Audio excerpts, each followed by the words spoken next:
Assalamualaikum warahmatullahi wabarakatuh. Perkenalkan, nama saya Muhammad El Akbar. Saya dari jurusan Informatika Fakultas Teknik Universitas Viraraja Sumeneb. Dalam video ini saya ingin menjelaskan tentang pengertian komunikasi data. Sebelum masuk ke definisinya, saya ingin menjelaskan pertama tentang komunikasi. Apa itu komunikasi? Komunikasi adalah proses antara dua orang atau lebih yang menggunakan informasi agar dapat terhubung dengan orang lain.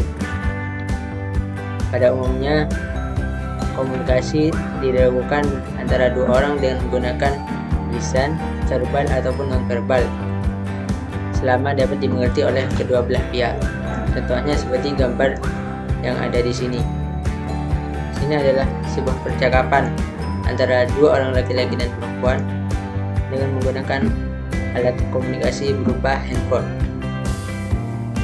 Berikutnya, data. Data ini sumbernya adalah sebuah kumpulan dari angka-angka ataupun kata-kata ataupun simbol. Baik, bisa juga berupa gambar yang dapat memberikan informasi. Data yang berupa angka-angka itu biasanya disebut dengan data kuantitatif. Sedangkan data yang bukan berupa angka disebut data kualitatif. Definisi komunikasi data. Komunikasi data itu adalah sebuah proses mengirim ataupun menerima informasi dari dua orang atau lebih dengan menggunakan alat elektronik yang telah terhubung dalam sebuah jaringan. Contoh dalam sebuah gambar di bawah ini. Sebuah handphone dapat mengirim informasi ke server ataupun menerima informasi dari server ataupun dari laptop atau perangkat-perangkat elektronik lain. Selanjutnya, bentuk-bentuk sistem komunikasi data. Pertama adalah offline communication system. Offline communication system ini adalah sebuah bentuk komunikasi dengan sistem mengirim data melalui fasilitas telekomunikasi ke pusat pengolahan data, tetapi datanya yang dikirim itu tidak langsung diproses oleh CPU. Dalam sistem komunikasi offline ini, alat yang diperlukan pertama adalah terminal. Terminal adalah sebuah perangkat input-output yang digunakan untuk mengirim data. Kedua, jalur komunikasi, yang mana merupakan sebuah jaringan yang digunakan untuk sebagai jalur untuk mengirimkan informasi. Ketiga adalah modem, singkatan dari modulator demodulator, yang mana merupakan sebuah perangkat yang digunakan untuk merubah sinyal, baik berupa sinyal analog ke digital ataupun sebaliknya. Kedua adalah online communication system. Online communication system ini sebenarnya sama saja dengan offline communication system, cuman bedanya data yang dikirim langsung dapat diolah oleh CPU. Bentuk-bentuk online communication system ini pertama adalah real-time system.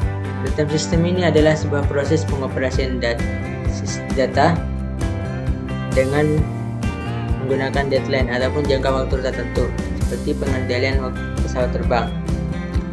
Kedua, batch processing system.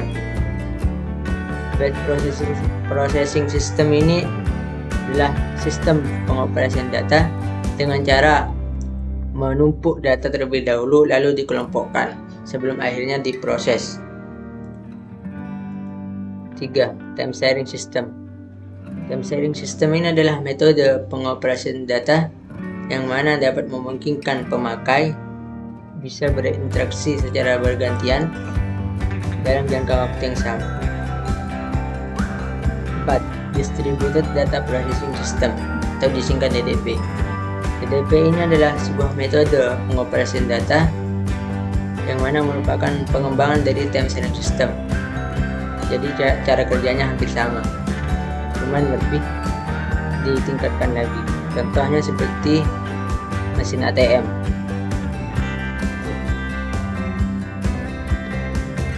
Model komunikasi data.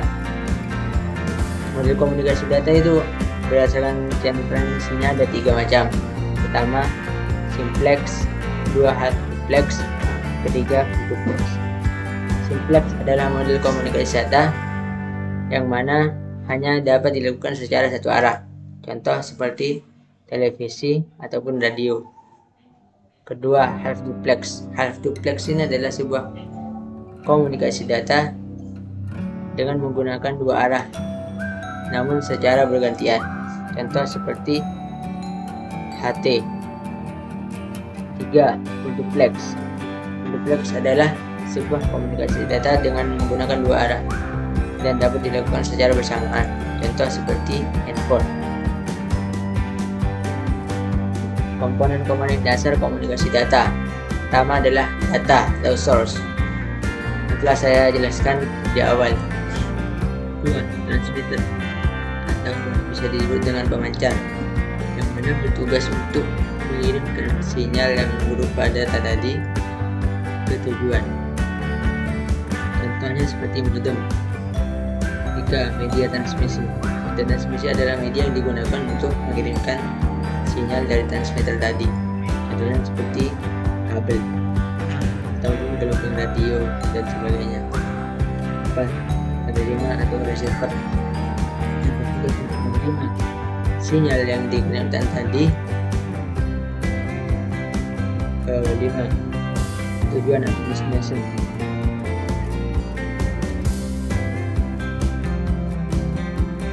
Proses komunikasi data. Proses komunikasi data ini dapat dilihat dalam sebuah gambar yang telah saya taruh di sini. Pertama adalah data ataupun sumbernya diubah menjadi sinyal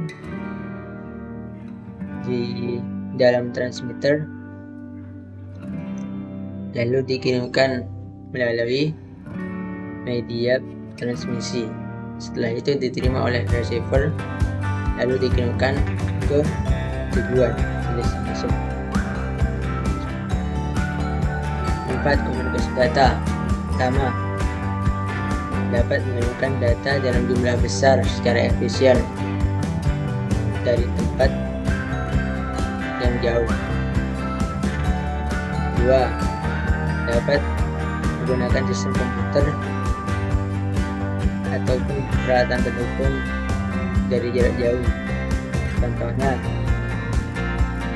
dapat menggunakan proyektor dengan laptop yang kita gunakan. Lalu dapat menggunakan komputer secara terpusat ataupun tidak terpusat. Selanjutnya dapat memudahkan kemungkinan pengelolaan dan pengaturan data yang berada dalam berbagai macam sistem komputer. Selanjutnya mengurangi waktu yang digunakan untuk mengelola data, mendapatkan data yang dari sumbernya, dan mempercepat perluasan informasi. Sinyal. Apa itu sinyal? Sinyal adalah sebuah data atau informasi yang telah mengalami sebuah proses yang sedemikian rupa sehingga dapat dikirim ke pihak penerima melalui media transmisi. Macam-macam sinyal. Pertama adalah sinyal analog, terlihat dalam gambar di bawah ini. Kedua adalah sinyal digital yang terdiri dari angka biner yaitu 1 dan 0. Sinyal analog.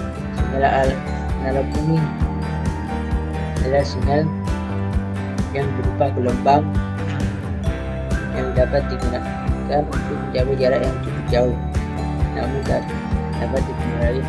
namun semakin jauh jaraknya maka semakin rentan terhadap gangguan suara.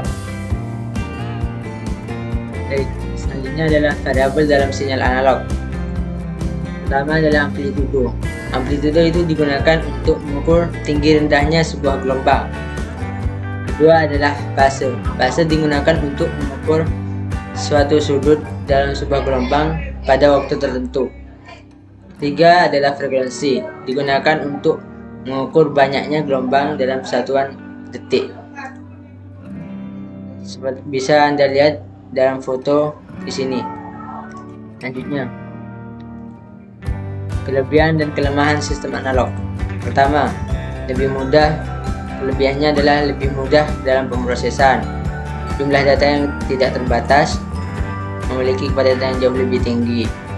Pengolahan sinyal cukup mudah, menggunakan bandwidth lebih sedikit, biaya rendah, dan portable, menghasilkan suara yang lebih akurat. Cocok untuk transmisi audio dan video.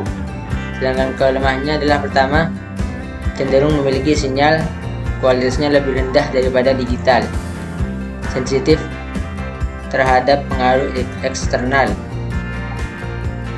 kebisingan yang tidak diinginkan dalam proses perekaman atau noise, biaya kabel yang tinggi dan tidak mudah untuk dibawa, kualitas mudah hilang dan data juga mudah rusak, ketersediaan model yang rendah dengan antarmuka digital, menawarkan antarmuka multipengguna yang buruk, merekam suara analog pada kaset cukup mahal, kesulitan dalam sinkronisasi suara analog. Jika mengirim data pada jarak jauh, maka ada gangguan seperti noise. Selanjutnya, sinyal digital. Sinyal digital adalah hasil teknologi yang mengubah sinyal menjadi bilangan biner, yaitu angka 1 dan 0. Dengan begitu, dapat menghindari dari terpengaruh oleh suara-suara bising.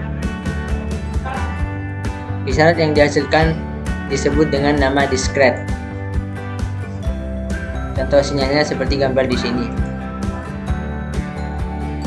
Sama. Digit biner atau bisa dibilang bit. Bit adalah sebuah digit dalam sistem angka biner. Digit biner itu selalu digunakan sebagai satuan terkecil dalam komputer. Digit biner itu berisi 0 dan 1. Bila diibaratkan seperti menyala, mati, atau benar atau salah, yang diibaratkan dengan angka 0 dan 1. Untuk angka 0 biasanya digunakan untuk penandaan sistem mati, sedangkan untuk angka 1 menandakan kondisi hidup.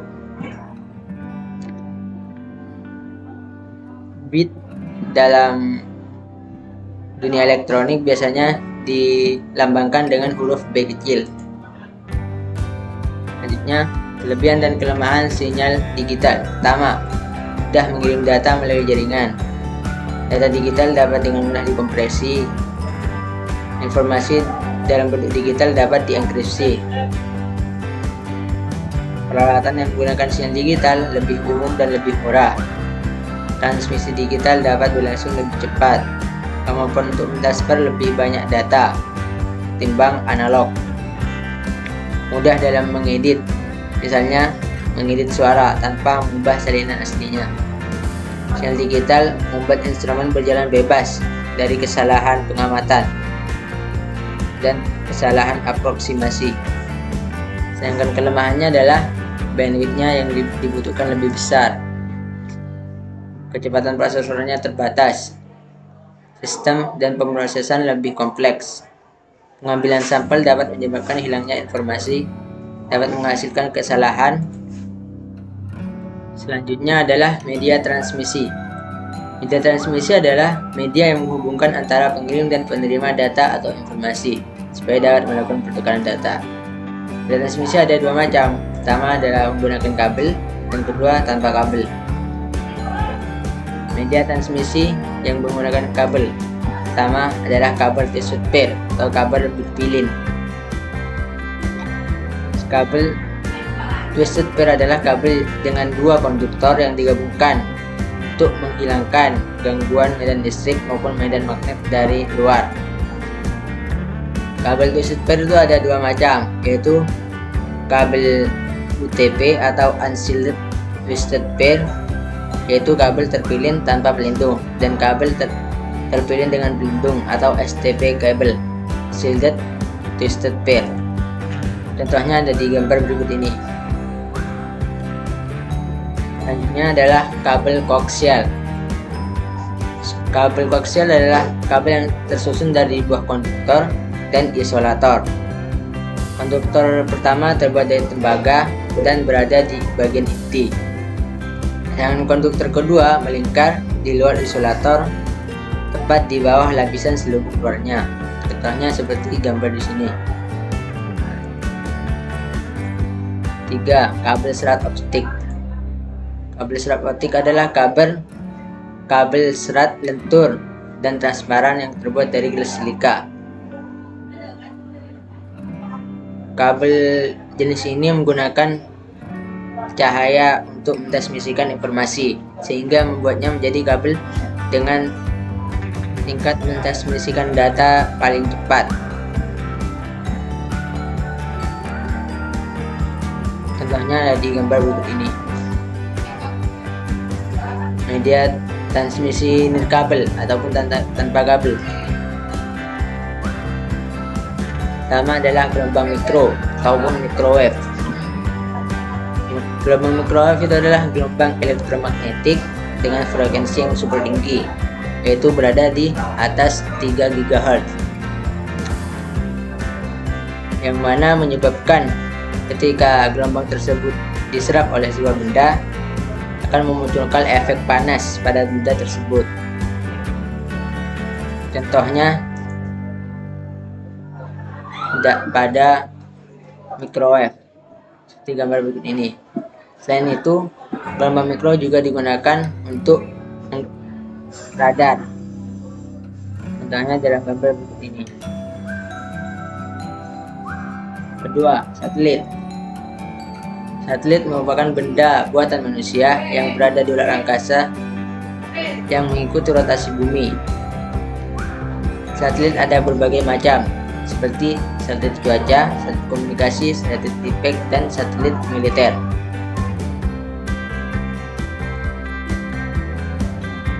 Tiga, gelombang radio. Gelombang radio adalah satu bentuk gelombang hasil radiasi elektromagnetik. 4. Sinar inframerah. Sinar inframerah adalah radiasi elektromagnetik dari panjang gelombang lebih panjang dari cahaya tampak, tapi lebih pendek dari radiasi gelombang radio. Contohnya seperti gambar di bawah ini. Mungkin hanya itu saja dari saya. Kurang lebihnya saya mohon maaf. Assalamualaikum warahmatullahi wabarakatuh.